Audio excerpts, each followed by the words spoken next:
नमस्कार. मी आरती गुप्ते. अभिवाचन आरतीचं ह्या माझ्या चॅनेलवर तुमच्या सर्वांचं खूप खूप स्वागत. आज मी तुमच्या समोर कौस्तुभ केळकर यांनी लिहिलेली एक सुरेख कथा सादर करत आहे. नुकताच मदर्स डे झालेला आहे आणि त्या निमित्ताने त्यांनी ही कथा लिहिलेली आहे, ती मी आज सादर करत आहे. पण त्यापूर्वी एक छोटीशी सूचना. जर आजचा व्हिडिओ आवडला, कथा आवडली तर जरूर कथेला छोटासा लाईक द्या. त्याचप्रमाणे यूट्यूबच्या कॉमेंट सेक्शनमध्ये कॉमेंट करायला विसरू नका, कारण मी त्यांची मनापासून वाट बघत असते. तसंच जर चॅनेलला नवीन असाल तर जरूर सबस्क्राईब करा. ऐकूया तर. आजच्या कथेचे लेखक आहेत कौस्तुभ केळकर आणि कथेचं शीर्षक आहे मदर्स डे. कसा झाला कालचा मदर्स डे? कुणी कसा सेलिब्रेट केला? मम्माला काय गिफ्ट दिली? आज असेंब्लीमध्ये हेच सगळं सांगायचं होतं. आज ह्याच टॉपिकवर बोलायचं होतं राजमला. काय बोलणार? राजम एक हुशार मुलगा, चुणचुणीत मुलगा. त्याची आई भाजीचा स्टॉल चालवायची आणि वडील टेम्पो चालवायचे. टेम्पोच्या मालकांनीच मदत केली आणि म्हणून इथे ह्या स्कूलमध्ये 5वी मध्ये ऍडमिशन मिळाली. राईट टू एज्युकेशन, फी माफ. राजमला आई बापाच्या कष्टांची जाणीव होती. तो अगदी मन लावून अभ्यास करायचा, टापटीप राहायचा. पेरेंट्स मीटिंगला मात्र त्याला अवघडल्यासारखं व्हायचं. इतरांचे आईबाप अगदी फाड फाड इंग्लिश बोलायचे. सुटाबुटात, उंची कपड्यात, लांबड्या गाड्यांची रांग लागायची मग ग्राउंडवर. त्याच्या वडिलांचा टेम्पो अंग चोरून उभा असायचा त्या गर्दीत. इथे त्याच्या आईबापांची मीटिंग मध्ये तीच तरा. मराठीत बोलताना सुद्धा भीती वाटायची त्यांना. Odd main out. तरीही त्या दोघांना इथं यायला आवडायचं मात्र. कारण एकच, राजम अगदी ऑलराऊंडर.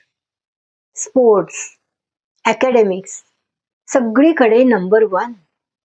शाळेचं नाव रोशन करणारा राजम. प्रिन्सिपल मॅम खरंच अगदी प्रिन्सिपल वाल्या. राजमचं अवघडलेपण त्यांच्या बरोबर लक्षात आलं. सगळ्यांचे आई बाबा सारखेच असतात. मुलांची काळजी घेणारे, त्यांच्यासाठी धडपडणारे. आपल्या आई बाबांचा अभिमानच आपल्याला वाटायला हवा. तू खेळात चमकलास, अभ्यास केलास तरच त्यांना खरा आनंद होईल. त्यांना तुझा अभिमान वाटेल. असंच वागायला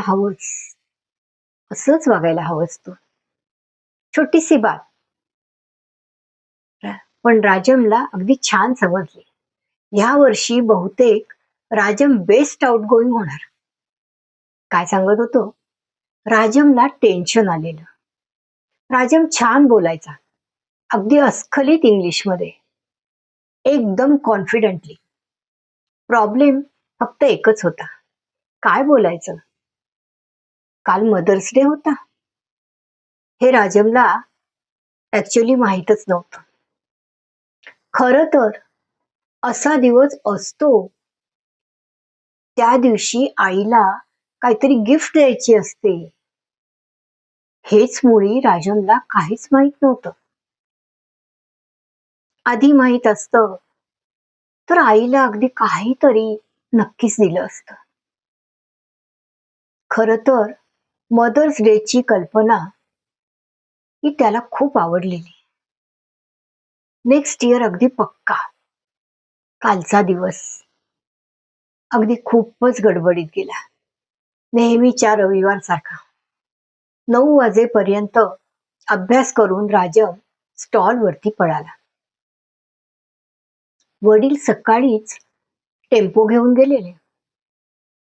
त्यांना कधीच सुट्टी नसायचीच मुळे. राजमचं मॅथ्स हे एकदम पक्क. मोठे मोठे हिशोब तो तोंडीच करायचा. एका पैशाचीही चूक नाही. 9:30 झाले असतील साधारण. आईच्या फोनवर कॉल आला. आई एकदम रडायलाच लागली. हं? राजमच्या आजीची तिची तब्येत जास्तच झालेली. आईला अगदी ताबडतोब निघायला हवं होतं. मग स्टॉल सोडून कसं जायचं? काय करू?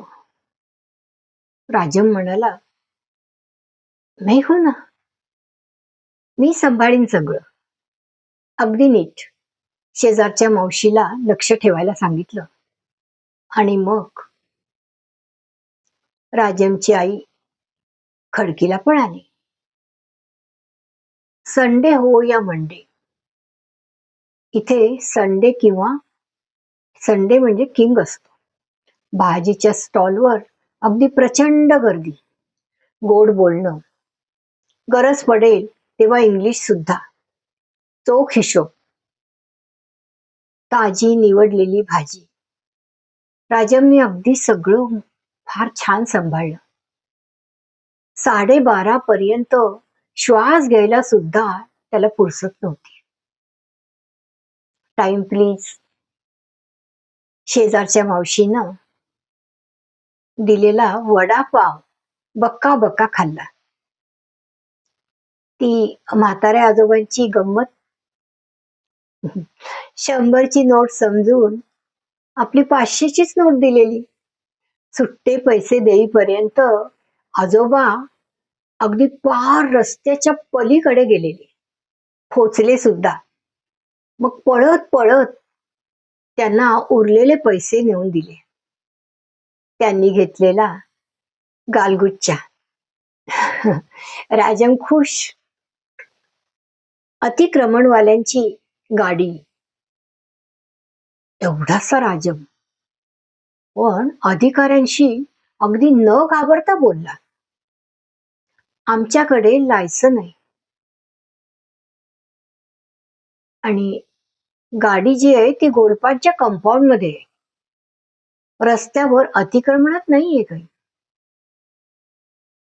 एकाही टोपलीला हात लावून दिला नाही कोणालाच. मग अधिकाऱ्यांना देखील कौतुक वाटलं राजांचं. दुपारी 3 वाजता शेजारच्या मावशीच्या डब्यामध्येच जेवला. दुपारी 4 पर्यंत तिथंच बसल्या बसल्या डोळा लागला त्याचा. दुपारी 4 ते रात्री 8. अगदी क्षणभराची देखील उसंत नाही. 10-11 वर्षाचा राजम दिवसभराच्या कष्टानं अगदी कोमेजून गेला. मनानं तेवढाच फ्रेश पण. रात्री 8 वाजता राजमचे बाबा आले. उरलेली भाजी टेम्पोमध्ये घालून दोघं जण घरी गेले. बाबांनी जेवण पार्सल आणलेलं. मग रात्री कधीतरी उशिरा आई आली. मामा सोडून गेला तिला. सकाळी जाग आली एकदम. तेव्हा आई केसामध्ये बोट फिरवून त्याला जाग करत होती. इवलस पिल्लू माझं, दमलंस ना? राजम गोड हसला. आजी कशी आहे? तुझ्याशी बोलली का? अरे ठीक आहे आता. खूप थकली आहे रे.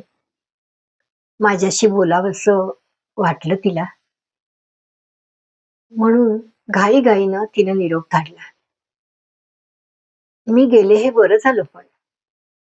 दिवसभर माझा हात हातात धरून होती रे. काळजी करू नकोस. आजीला अगदी नक्की बरं वाटेल बघ. आज कळलं आई दिवसभर किती काम करते ते. तू किती काम करतेस. सारखी आठवण येत होती तुझी. हम्म. आणि मला तुझी. आणि तुला आजीची. सगळ्या मुलांना सतत आई बरोबर राहायला हवं असतं ना. सगळ्या मुलांना सतत आई बरोबरच राहायला मिळावं असं काहीतरी करायला हवं बघ बाप्पानी. आई, तू ना मला खूप आवडतेस. आईनं राजमच्या कपाळाचा पापा घेतला आणि राजम शाळेच्या तयारीला लागला. जे झालं ते सगळं तसंच्या तसं राजमनं असेंब्लीत सगळं खरं खुरं सांगितलं. सॉरी म्हणून टाकलं आईला गिफ्ट देता आली नाही म्हणून. प्रिन्सिपल मॅम एवढंच म्हणाल्या. मदर्स डेची युनिक गिफ्ट राजमनीच दिली. त्याच्या आईची आणि आजीची भेट. तेच खरं सेलिब्रेशन. सगळ्या मुलांनी टाळ्या वाजवल्या. हॅप्पी वाला मदर्स डे. धन्यवाद. लेखक आहेत कौस्तुभ केळकर आणि सादर करती आरती गुप्ते.